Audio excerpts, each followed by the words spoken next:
কিছুদিন আগে রেজাল্ট প্রকাশ পেয়েছে, এসএসসি রেজাল্ট। তো দেখা গেল যে জিপিএ 5 না পাওয়ার কারণে কয়েকজন যুবক আত্মহত্যা করেছে। পরের নাউজুবিল্লাহ। আত্মহত্যা করা কি জায়েজ আছে?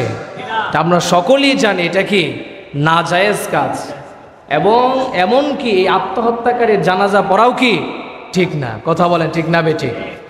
তো এই যে আপনি সামান্য একটু নাম্বার কম হওয়ার কারণে আপনি আপনার জীবনকে উৎসর্গ করে দিয়েছেন, জাহান্নামের দিকে ঠেলে দিয়েছেন, এটা কখনোই কাম্য হতে পারে না। কথা বলেন ঠিক না বেঠিক? আবার অনেকেই দেখা যায় যে পরীক্ষার রেজাল্ট হয়েছে, ভালো হয়েছে, মা বাবার কাছে বিভিন্ন কিছু আবদার করে। সন্তানাদের অনেকেই আছে বাইক আবদার করে, হ্যাঁ, বিভিন্ন অনেক কিছু আবদার করে, অ্যাপল আইফোন আবদার করে, দামি দামি ফোন আবদার করে, যা মা বাবার দেওয়া সম্ভব হয় না, যার জন্য তারা কি করে আত্মহত্যা করে। পরের নাউজুবিল্লাহ।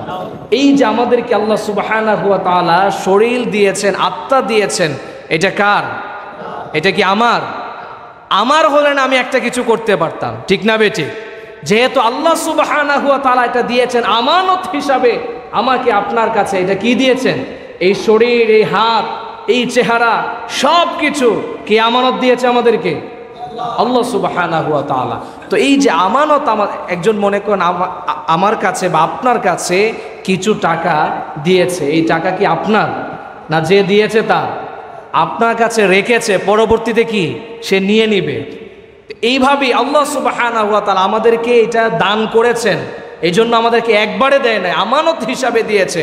সুতরাং কোনো কারণে আল্লাহ সুবহানাহু ওয়া তাআলার এই আমানতকে কখনোই খেয়ানত করা যাবে না। কারণ আল্লাহ সুবহানাহু ওয়া তাআলা বলছেন ইন্নাল্লাহা লা ইউখলিফুল মিয়াদ, নিশ্চয়ই আল্লাহ সুবহানাহু ওয়া তাআলা আমানতের খেয়ানত করে না। সুতরাং কোনো মুমিন বান্দা, কোনো মুসলমান আল্লাহ সুবহানাহু ওয়া তাআলা আমানতের খেয়ানত করতে পারবে না। এই জন্য প্রিয় ভাইয়েরা, আমার প্রিয় যুবক ভাইয়েরা, অনেক সময় অনেক ডিপ্রেশনে থেকে হয়তো অনেক কষ্ট হয়, অনেক সময় মেনে নিতে পারে না, অনেক সময় আছে। কিছুদিন আগে গতকালকে একটা পোস্ট দেখেছি ফেসবুকে, এক আত্মহত্যা করেছে। কিভাবে?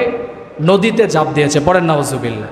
তো মৃত্যুর আগে সে একটা পোস্ট করেছে তার আইডি থেকে, যে তার পোস্টের সংক্ষিপ্ত কথা হচ্ছে যে শ্বশুর বাড়ির যন্ত্রণায় সে আর দুনিয়া থাকতে পারছে না, এতটাই সে ডিপ্রেশনে ভুগেছে, যার কারণে তার জীবনকে সে উৎসর্গ করতে বাধ্য হয়েছে। পরের নাউজুবিল্লাহ।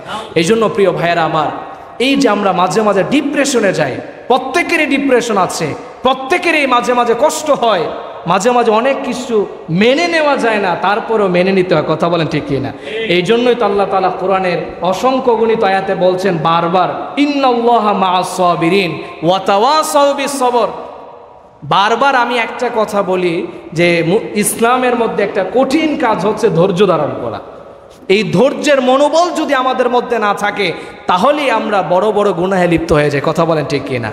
এই জন্য প্রিয় ভাইয়েরা আমার, যত ডিপ্রেশন আসুক না কেন, যত কষ্ট আসুক না কেন, আপনি আল্লাহ সুবহানাহু ওয়া তাআলা সেজদায় পড়ে যান, সেজদায় পড়ে আল্লাহ তাআলার কাছে চিৎকার করে কাঁদতে থাকেন, আল্লাহ তাআলার কাছে ফরিয়াদ করতে থাকেন। অবশ্যই অবশ্যই আল্লাহ সুবহানাহু ওয়া তাআলা আপনাকে সমস্ত ডিপ্রেশন থেকে আল্লাহ তাআলা বের করে দেবেন। পড়েন আমিন। এই জন্য প্রিয় ভাইয়েরা আমার, আমরা যাতে করে এই আত্মহত্যাকে, আমাদের জীবনকে, আবার দেখা যায় অনেকে চেখাকে নিজের হাত কেটে ফেলে, এটাও তো আল্লাহ তাআলা আমাকে আপনাকে আমানত দিয়েছেন, ঠিক না বেঠিক? বিভিন্ন সময় নিজেকে কষ্ট দেয়, নিজেকে কষ্ট দেওয়া এটা নিজের না, এই শরীর তো নিজের না, এটা কার? এটা আল্লাহ তাআলা। সুতরাং আল্লাহ তাআলার শরীর, সব কিছু আল্লাহ তাআলার দেওয়া আপনার কাছে, এই আমানতের খেয়ানত কখনো করা যাবে না। কথা বলেন ঠিক কিনা? এই জন্য যত কিছুই হোক, এই আমানতের খেয়ানত থেকে আল্লাহ তাআলা আমাদেরকে হেফাজত করেন। পড়েন আমিন। আল্লাহ তাআলা আমাদেরকে এই কথাগুলোর উপর আমল করার তৌফিক দান করেন। আমিন। যারা 4 রাকাত সুন্নাত পড়েন, 4 রাকাত সুন্নাত।